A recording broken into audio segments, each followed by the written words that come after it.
Bharat America మధ్య మరో చారిత్రక ఒప్పందం ఖరారైంది. ఇరు దేశాల మధ్య వాణిజ్య ఒప్పందం కుదిరింది. దీనికి సంబంధించి ఇరు దేశాలు ఓ జాయింట్ స్టేట్మెంట్ను రిలీజ్ చేశాయి. అమెరికా అధ్యక్షుడు ట్రంప్ విధిస్తున్న సుంకాల విషయంలో భారత్కు భారీ ఓరిట లభించింది. రష్యా నుంచి ముడి చమురు దిగుమతుల విషయంలో నెలకొన్న వివాదానికి తెరదించుతూ ట్రంప్ సంచలన నిర్ణయం తీసుకున్నారు. భారత్ నుంచి దిగుమతి అయ్యే వస్తువులపై విధించిన అదనపు 25% సుంకాలను రద్దు చేస్తూ ఉత్తర్వులు జారీ చేశారు. రష్యా నుంచి చమురు కొనుగోళ్లను నిలిపివేసేందుకు భారత్ అంగీకరించిన నేపథ్యంలో ఈ వాణిజ్య ఒప్పందం కుదిరింది. దీంతో ఈ తెల్లవారుజాము నుంచే ఈ సుంకాల రద్దు అమల్లోకి వచ్చింది. దీనిపై స్పందించిన ప్రధానమంత్రి నరేంద్ర మోదీ ఇది రెండు దేశాలకు శుభవార్త అన్నారు. ఈ ఒప్పందం భారత్ అమెరికా అభివృద్ధికి కీలక మైలురాయిగా మారనుందన్నారు. ఒప్పందానికి సహకరించిన ట్రంప్కు కృతజ్ఞతలు తెలిపారు ప్రధాని.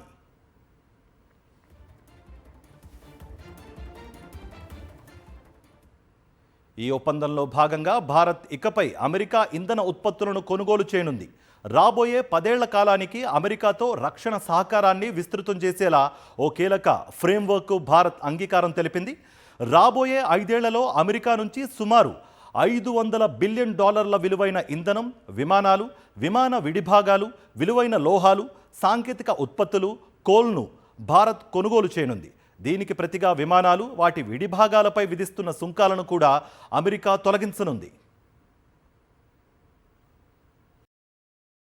About safeguarding our agricultural sector, the picture is not clear because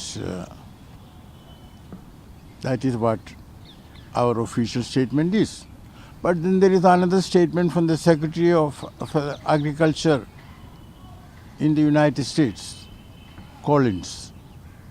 She said that American farmers are going to export to India. So all that I would say is that the picture is not clear. And don't forget, this is only framework of an interim agreement. ఇదే అంశానికి సంబంధించి మరింత సమాచారం మా ప్రతినిధి వెంకటేష్ అందిస్తారు. వెంకటేష్, ఇటు ఇండియాకు కానీ అటు అమెరికాకు కానీ యుఎస్డిలో ఇది ఒక కీలక మైలురాయిగా భావిస్తున్నారు. మరి దీనికి సంబంధించి అపార్ట్ ఫ్రమ్ దిస్ 18% ఏ ఉత్పత్తులపై ఈ సుంకాలు తగ్గనున్నాయి? మీ దగ్గర ఎటువంటి సమాచారం ఉంది? భారత్ అమెరికా మధ్య కీలకమైన వాణిజ్య ఒప్పందం ఖరారైంది. సో ఈరోజు నుంచే ఇది అమల్లోకి వస్తుంది. దీన్ని ఇంటరిమ్ ట్రేడ్ అగ్రిమెంట్గా అభివర్ణిస్తున్నారు. సో దీనికి సంబంధించి ఇంకా కంప్లీట్ డీటెయిల్స్ వెలువడాల్సి ఉంది. సో ఈ రెండు దేశాల మధ్య చేసుకున్నటువంటి ఒప్పందం కారణంగా రెండు దేశాలకు కూడా మ్యూచువల్గా లాభం ఉండేటువంటి అవకాశం ఉందనేది నిపుణులు అంచనా వేస్తున్నారు. ప్రధానంగా మొన్నటిదాకా భారత్ పైన దాదాపు 50% పైగా అమెరికా టారిఫ్లు విధించేది.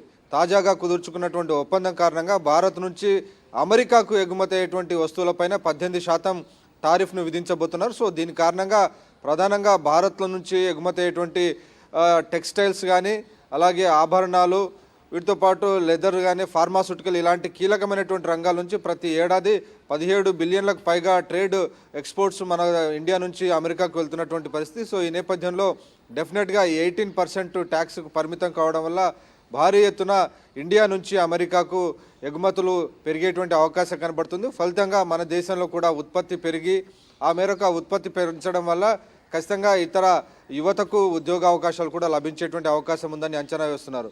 సో అయితే ఇటు అమెరికా నుంచి కూడా భారీ ఎత్తున అగ్రికల్చర్ ప్రోడక్ట్స్ కూడా ఇండియాకు పంపించేందుకు ఒప్పందం ఖరారైనట్టు తెలుస్తుంది. సో ఆ నేపథ్యంలో అమెరికా నుంచి ఇండియాకు వచ్చేటువంటి ఉత్పత్తులు ఏంటి అనే దానిపైన ఇంకా స్పష్టత లేదు. భారీ ఎత్తున కనుక అగ్రికల్చర్ ప్రోడక్ట్స్ వస్తే మన దేశంలో ఉన్నటువంటి రైతుల పరిస్థితి ఏమిటి అన్నది ప్రతిపక్షాలు ఆందోళన వ్యక్తం చేస్తున్నాయి. దీనిపైన ప్రభుత్వం నుంచి ఇంకా స్పష్టత రావాల్సి ఉంది. అమెరికా నుంచి ఏ వస్తువులు ఇండియాకు దిగుమతి చేయబోతున్నారు, వాటిపైన 0 ట్యాక్స్ లేదంటే తగ్గిస్తారనేటువంటి వాదన వినబడుతుంది. సో ఈ అంశం పైన ఇంకా అన్ని విషయాలన్నీ కూడా బయటికి ఇంకా రాలేదు. దానికి సంబంధించినటువంటి స్పష్టత రావాల్సినటువంటి అవసరం ఉంది. సో ఈ రెండు దేశాలు ఒక ఒప్పందానికి రావడానికి ప్రధానమైనటువంటి కారణం ఇండియా రష్యా నుంచి చమురు కొనుగోలు నిలిపివేయాలని ఆ మేరకు అమెరికా సూచించింది. సో ఆ నేపథ్యంలో దానికి అమెరికా చేసినటువంటి ప్రతిపాదనకు ఇండియా అంగీకరించింది. సో రష్యాకు బదులుగా అమెరికా నుంచి వెనిజులా నుంచి చమురు కొనుగోలు చేయబోతుంది. సో ఆ నేపథ్యంలోనే అమెరికా ఒక మెట్టు దిగి 18% టారిఫ్స్కు అంగీకరించింది. సో ఆ నేపథ్యంలో ఇటు దక్షిణాసియాలో కంప్లీట్గా సౌత్ ఏషియాలో చైనా కంటే చాలా తక్కువ టారిఫ్స్ మన ఇండియా పైనే ఉన్నాయి. చైనా పైన దాదాపు 34% టారిఫ్ యూఎస్ విధించింది. సో ఇండియా పైన 18% మాత్రమే ఉంది. డెఫినెట్గా ఇది మన దేశంలో ఉన్నటువంటి వ్యాపారులకు అలాగే రైతులందరూ కూడా లాభం జరిగేటువంటి అవకాశం కనబడుతుంది.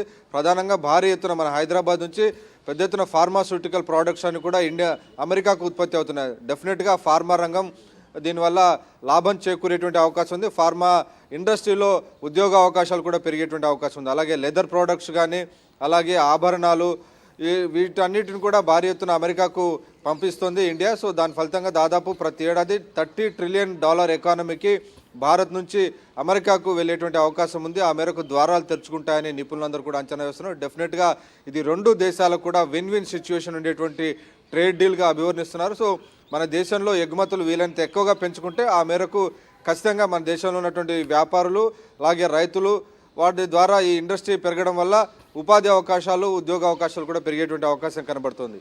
Right Venkatesh, thank you.